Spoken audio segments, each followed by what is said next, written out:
So hello and welcome friends, स्वागत है आप सबका एक बार फिर से हमारे यूट्यूब चैनल में दोस्तों। दोस्तों आपको पता है कि आरआरबी एलपीएन टेक्नीशियन का रिजल्ट जो है रद्द हो चुका है। जो अभी रिजल्ट आया था, यानी कि जो 5 अप्रैल वाला रिजल्ट था, आपको पता होगा 5 अप्रैल वाला रिजल्ट पूरी तरह से कैंसिल हो चुका है। अब जो है आपका नया रिजल्ट आएगा। नया रिजल्ट दोस्तों कब तक आएगा अब ये कुछ कंफर्म नहीं कह सकते, क्योंकि पूरा जो है रिजल्ट दोबारा से एवैल्यूएशन होगा। जो एरर बताई गई दोस्तों उन एरर को ध्यान में रखा जाएगा। तो क्या ऐसी एरर थी जो ज़्यादा आ रही थी दोस्तों? लगातार कमेंट्स आ रहे थे बच्चों के कि सर हमारा जो है क्वेश्चन आंसर की में अलग क्वेश्चन एक इग्नोर, 2 क्वेश्चन इग्नोर किए गए हैं, एंड जो हमारा स्कोर कार्ड है वहाँ एक क्वेश्चन इग्नोर किए गए। या फिर कई बच्चों के ऐसे क्वेश्चन ऐसे सर हमारे आंसर की में 2 आंसर दे रखे हैं और एक को सही कर रखा है सेम आंसर को। तो इस तरह की कुछ मिस्टेक, उसके अलावा कुछ पैटर्न ही था कि किसी एक ही शिफ्ट में एक बच्चे के एक क्वेश्चन इग्नोर है, एक शिफ्ट और उसी शिफ्ट में उस बच्चे के 2 क्वेश्चन इग्नोर है। तो ऐसी भी कई प्रॉब्लम आ रही थी। इसके अलावा कुछ प्रॉब्लम ऐसी आ रही थी कि 8 फरवरी का जो एग्ज़ाम था दोस्तों, वहाँ जो ऑलमोस्ट बच्चे ये कह रहे थे कि जो हमारा 21 या 23 जो भी एग्ज़ाम उनके कैंसिल हुए थे, उस टाइम जो उनका रिजल्ट था वही रिजल्ट दोस्तों 8 अप्रैल वाली लिस्ट में आ रहा है। तो कई तरह की प्रॉब्लम थी और सभी वो प्रॉब्लम है दोस्तों आज की वीडियो में मैं डिस्कस करने वाला हूँ। आपको बताने वाला हूँ क्या प्रॉब्लम है और क्या पॉसिबिलिटीज़ है कि रिजल्ट किस तरह से आ सकता है, कौन कौन से बदलाव हो सकते हैं नए रिजल्ट में, वो सारी बातों पर हम चर्चा करेंगे। चलिए वीडियो स्टार्ट करते हैं। उससे पहले चाहूँगा जो भी दोस्त हमारे चैनल पर नए हो जल्दी से चैनल को सब्सक्राइब कर लें, बेल आइकन पर क्लिक कर दें ताकि आपको जितनी भी लेटेस्ट नोटिफिकेशन अपडेट हो मिलती रहे। और दोस्तों इसी के साथ वीडियो को ज़्यादा से ज़्यादा हो सके लाइक कीजिए और अपने दोस्तों से शेयर कीजिए ताकि उनको भी पता पड़ सके कि नए रिजल्ट में क्या बदलाव होने के चांसेस हैं। और दोस्तों कमेंट जरूर करें, कमेंट करके आप हमें बताएं कि आपको कैसी वीडियो कैसी लगती है आपको। अगर वीडियो अच्छी लगती है तो बताएं। जो भी आपके गुड और बैड्स कमेंट्स हो जरूर करके बताएं दोस्तों। कमेंट करते रहिए और आपके कोई सजेशन हो तो ज़रूर दीजिए। चलिए वीडियो स्टार्ट करते हैं और देख लेते हैं। तो सबसे पहले जो दोस्तों 4 जो हमारे मेन टॉपिक हैं यहाँ है कि इग्नोर क्वेश्चन दोबारा देखे जाएंगे, ठीक है। और यही होगा दूसरा रिजल्ट में कि इग्नोर क्वेश्चन जो हुए हैं क्या वो सही से रिजल्ट में दिखाए गए हैं कि नहीं दिखाए गए हैं, ठीक है। कि किसी के तो आंसर की में तो 2 दे रखे हैं और उसमें 2 दे रखे हैं, ठीक है। आंसर की में 2 दे रखे हैं और स्कोर कार्ड में 1 दे रखा है। तो ये जो है कुछ देखा जा सकता है। अगला है कि 8 फरवरी के एग्ज़ाम के रिजल्ट में कुछ बच्चों की गड़बड़ी पाई जा रही है दोस्तों। लगातार मेरे पास कमेंट आ रहे हैं, ठीक है। तो स्पेशली जो वीडियो अगर 8 फरवरी की बात करें, इंडियन क्रिशर नाम का जो 200 सब्सक्राइबर है लगातार हमारे चैनल पे कमेंट करते रहते हैं। और भी कुछ है जिसके बारे में बताना चाहता हूँ, तो आप लोग स्पेशली देखें। नेक्स्ट बात है कि आंसर की में भी मिस्टेक है, उसको सुधारेंगे। क्या है कि एक ही आंसर के एक क्वेश्चन के 2 आंसर दे रखे हैं दोस्तों।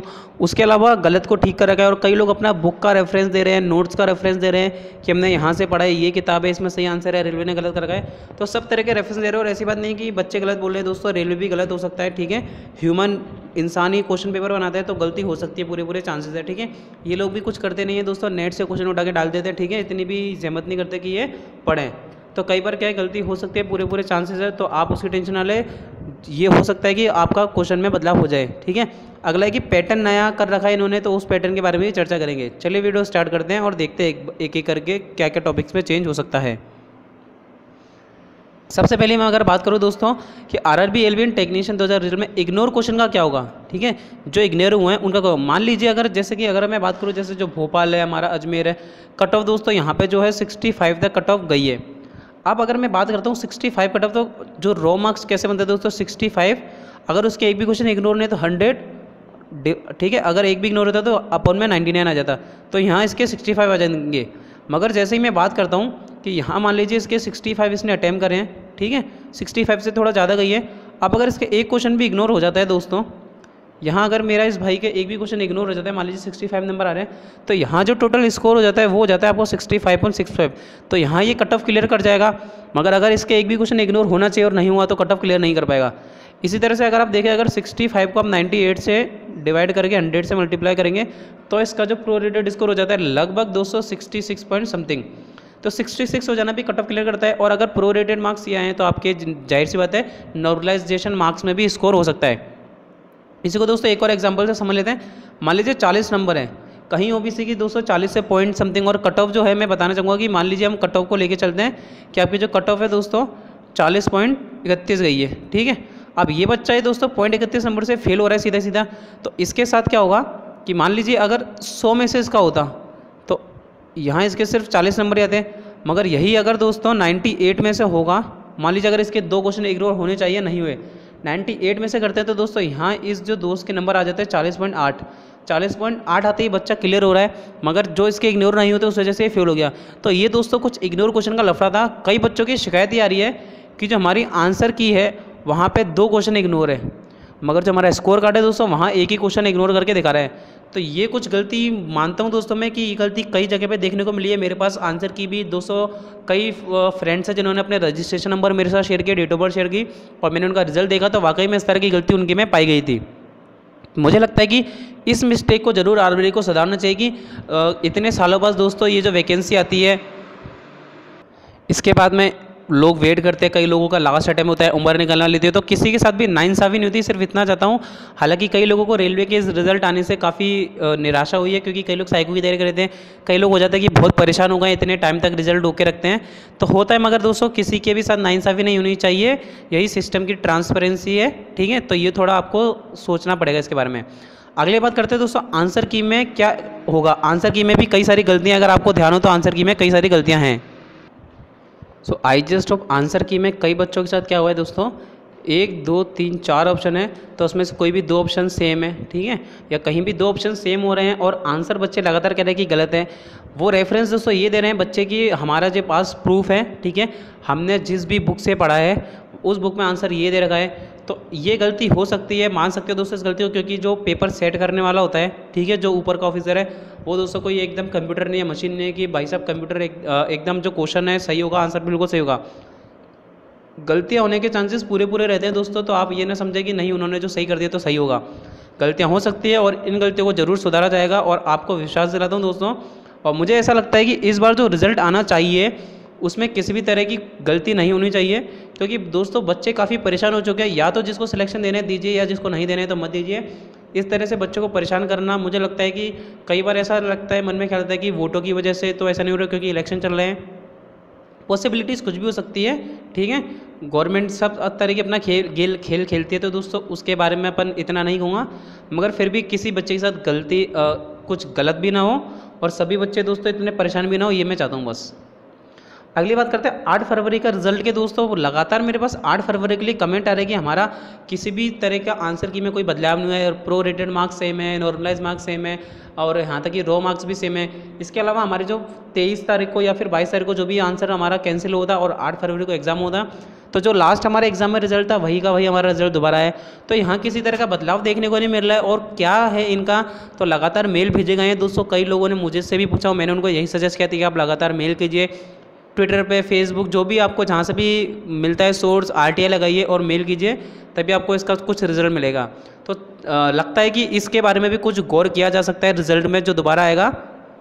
अब की बार मुझे लगा फाइनल रिजल्ट ही आएगा दोस्तों, इसके बाद नहीं लगता कि कोई चांस होगा।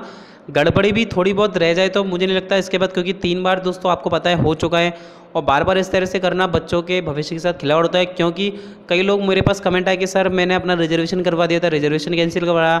इसके अलावा सर मैं RRB JEE की भी तैयारी कर रहा था, जो डिप्लोमा बीटेक वाले, और उसकी तैयारी को बीच में रोकना पड़ रहा है मुझे, और उसका एग्ज़ाम भी मई में आ जाएगा, तो उस वजह से भी मुझे काफ़ी दिक्कत हो रही है। तो कुछ बच्चे ऐसे हैं जो ना यहाँ के रहेंगे ना वहाँ के रहेंगे, क्योंकि वो RRB JEE की भी तैयारी कर रहे हैं दोस्तों, उसका भी एग्ज़ाम मई में आ जाएगा, और इसका डिले होने के कारण इसका भी एग्ज़ाम मई में होगा। तो मुझे लगता है कि कुछ डिले हो सकता है, तो इस वजह से कई बच्चों के जो कैरियर पे दोस्तों असर पड़ सकता है। तो ये मैं बस गुजारिश है रेलवे से कि जितना जल्दी हो सके रिजल्ट दे दोस्तों, जितना जल्दी से जल्दी रिजल्ट दे और सिलेक्शन दे बच्चों को। अगला हम बात करेंगे कि कैलकुलेशन का पैटर्न दोस्तों कुछ नए, कि लगातार मैंने भी कई जगह पता करा, तो कैलकुलेशन का एक नया पैटर्न सामने आया है। वो क्या है मैं आपके साथ डिस्कस करता हूँ।